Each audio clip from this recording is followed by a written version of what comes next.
udah bilang kayak begini, Halimah, yang kamu minta tuh, mintanya kapan loh? Baru di hati loh ini. Baru di hati, belum ngomong. Beliau lihat saya, terus beliau bilang, yang kamu minta tuh Halimah, Allah bisa kasih dengan syarat kamu begini. Ya Allah, ya Allah. Dan itu yang beliau sampaikan begini. Itu persis banget yang selama ini saya jatuh bangun dalam hal tersebut. Kayak ngelihat hati, kayak ngelihat WhatsApp.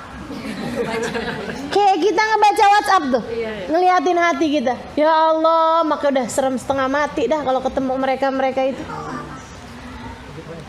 Teman-teman saya tuh udah bilang, ya Allah, nih mau ketemu nih sama Ubaba Umairah, wudu dulu ah.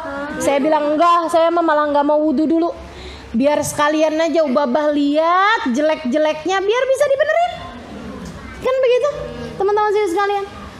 Bukan hanya laki-laki loh, perempuan-perempuan, para wali-walinya Allah Subhanahu wa taala. Ubaba Umairah itu teman-teman saya sekalian, Al-Haddar beliau dari kota Tarim, udah wafat ya.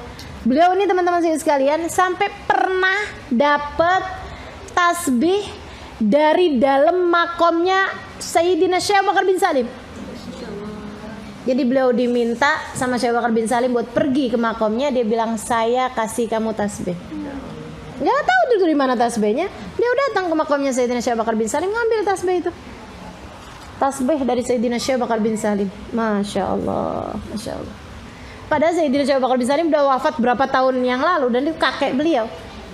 Kakek beliau gitu, keberapa tahu. Perempuan, teman-teman saya sekalian saya muliakan, tapi tajamnya ngelihat, Masya Allah. Jadi gimana kita nggak mau percaya sama Imamul Haddad dalam hal mengobati penyakit-penyakit hati? Jika bahkan yang hidup di zaman sekarang gitu ya, maksudnya sekarang beliau sudah wafat ya, tapi maksud saya di zaman sekarang gitu, yang mata saya masih ketemu, telinga saya masih dengar gitu kan, orang-orang yang sebegitu masya Allahnya. Saya pernah bawa rombongan berapa belas orang perempuan ketemu sama beliau, masing-masing dinasehati itu persis banget sama apa yang paling dia perlukan. Udah kayak profesor, dokter, profesor spesialis gitu ya, yang memang ngelihat badan kamu nih, udah tahu nih gitu, udah tahu nih penyakitnya apa, yang diperlukan apa, obatnya apa. Nah itu Ubaba Umairah. Sampai dengan tahun saya terakhir ke kota Hadramaut itu masih jumpa sama beliau 2013. Oh enggak, dia udah wafat. Beliau wafat itu di tahun-tahun mungkin 2010 2009 gitu. Kali terakhir ke sana udah nggak ada, beliau udah wafat.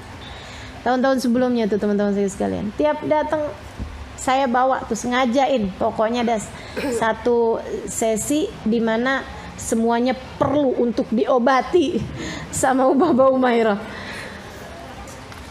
Beliau tuh akan lihat gitu kan, kemudian nasihatin dan sekaligus dikasih bacaan sama beliau. Kamu baca ini, kamu begini. Hati-hati, yang hormat sama suami. Waduh, tak ada lagi datang. Sama orang tua tuh nggak boleh gitu. Ya Allah. Tanpa tedeng aling-aling, tanpa basa-basi, teman-teman saya sekalian, langsung jelek masuk ke hati. Dan itu tuh memang yang paling diperlukan sama orang tersebut. Nggak usah terlalu cinta gitu sama dunia. Ketahuan semuanya udah. Ya Allah luar biasa. Pokoknya emang bener-bener banget tuh Baba Umairah tuh Haddadul Qulub, teman-teman saya sekalian, Haddadul Qulub. Ya gimana kita nggak mau percaya sama Imamul Haddad kalau bahkan di era milenial ada orang-orang yang sampai seperti itu. Saya ketika jumpa sama beliau habis selesai itu, saya kemudian bilang, "Oh Baba, Nih saya nih masa jadi gaet doang nih Baba, sekarang giliran saya nih, saya bilang. Doain saya Baba liatin terus gini. Kamu minta didoain biar punya anak. Itu tahun berapa tuh ya? 2009, 2010 gitu. Saya udah kawin, udah agak lamaan. Waktu itu belum hamil. Sampai sekarang sih. Saya bilang, iya Baba doain saya biar punya anak. Beliau malah nanya gini, kamu pengen punya anak buat apa Halimah? Ih bingung ya saya ya. Seumur-umur saya kalau minta doa sama orang, doain biar punya anak, itu pertanyaannya suka gini doang, udah berapa lama kawinnya? Kan begitu ya? Iya. Kayak sebuah kenormalan, sebuah kewajaran bahwa orang kalau udah kawin ya pengen punya anak. Sebagaimana orang kalau udah umur di atas 20-an tahun pengen kawin. Kan begitu ya? Itu kan normal tuh. Yang gak normal itu kan kalau orang umur 9 tahun, doain dong biar saya kawin. Ini kan kecentilan. Kan begitu ya? Kalau kemudian ada orang doain dong saya biar punya anak. Kamu udah kawin apa belum? Belum. Nah itu kan aneh gitu kan. Lah saya ini loh udah kawin lama. Jadi kan wajar aja kalau saya pengen punya anak gitu kan. Bapak malah nanya, kamu pengen punya anak buat apaan Halimah? Bingung kan, itu pertanyaan yang gak pernah ada orang nanyain gitu. Sama aja kayak, kamu pengen kawin buat apaan? Lah kan aneh ya. Ya pengen kawin gitu kan. Jadi saya ditanya kayak begitu bingung. Saya bilang, dan karena saya ya ustazah gitu kan. Jadi kan ini alasannya nih harus agak-agak yang agamis lah ya. Islami lah, syar'i gitu, syar'i. Alasannya kan harus syar'i ya enggak? Jadi saya bilang, biar ada yang mendoakan saya kalau saya mati. Itu kan alasannya ustazah, pantas kan ya? Bapak kemudian nanya kayak begini sama saya, kamu bukannya ngajar Halimah? Iya Bapak ngajar saya. Nah itu orang-orang yang kamu ajarin, kira-kira kalau kamu meninggal dunia memangnya mereka gak mau doain? Iya doain sih. Ya itu kan udah jauh lebih banyak daripada anak yang berhasil kamu punya, kalaupun kamu punya anak. Iya juga sih.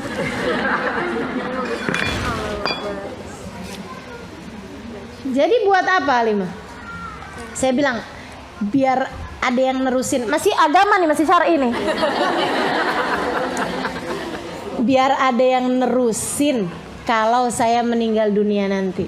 Maksudnya nih ilmunya gitu ya. Nah, saya punya sedikit ilmu, ada yang saya turunin nih gitu.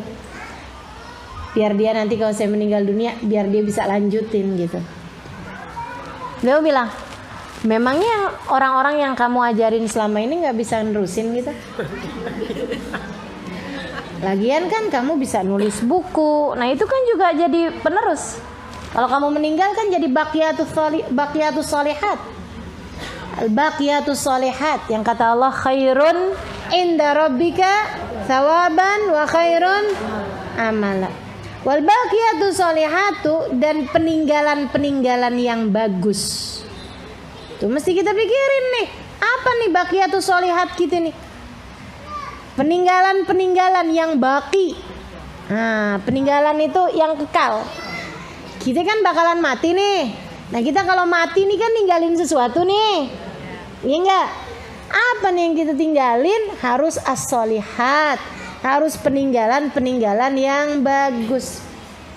Nah, itu selain anak, ada yang lain-lain. Apaan? Buku, ilmu yang manfaat. Jadi begitu beliau bilang, kan gak harus anak Halimah. Yang lain-lain kan bisa juga jadi anak-anak didik yang akan terus melanjutkan ilmu kamu. Saya pikir-pikir ya juga ya, kitab, buku yang saya tulis bisa jadi peninggalan. Apalagi zaman sekarang nih kan, ada media sosial, ada suara-suara saya di YouTube, ada apa yang saya tinggalin buat orang masih bisa terus didengerin sampai kapan-kapan waktu. Jadi nggak bisa juga tuh alasan penerus tadi nih. Mesti nyari lagi nih alasan. Dan saya nggak ketemu alasan syar'i lain nih. Jadi akhirnya saya pun kembali kepada diri saya sendiri. Apa sebenarnya yang saya inginkan dengan adanya anak? Kemudian saya pun menjadi sangat-sangat manusiawi dan sangat perempuani. Saya bilang, ya Baba, doain biar punya anak, biar suami cinta sama saya. Dan itu beliau malah ketawain saya. Disitulah saya merasa sedih, merasa kok saya ini ternyata belajar segini lama nggak kemana-mana ya ini ya. Beliau bilang kayak gini nih, kamu tuh Halimah lupa apa? Siapa yang menjadi pengendali hati? Pengen apa kamu nak? Pengen dicinta sama suami kamu? Bahkan dia nggak bisa ngatur hatinya sendiri. Gimana mau ngatur rasa hatinya buat kamu? Dan kamu pikir anak bisa jadi pengatur hati suami? Hati suamimu? Beliau ketawain gitu, maksudnya ini alasan kamu nih nggak banget. Kayak kamu dipengaruhi sama siapa selama ini? Dipengaruhi sama sinetron, dipengaruhi sama film, dipengaruhi sama apa nih? Apa yang kamu baca selama ini sampai lupa bahwa pengendali hati cuma satu, namanya. Saya jadi semakin menunduk dalam. Ya Allah, ya Allah. Saya bilang bener juga ya. Kayak saya nggak pernah ketemu aja orang yang anaknya banyak tapi suaminya nggak cinta sama dia. Betul apa nggak? Betul apa nggak? Teman-teman saya sekalian, banyak banget anaknya banyak tapi hati suaminya nggak kepada dirinya. Dan itu kan tambah semakin sakit hati. Saya yang udah mengandung anak-anakmu.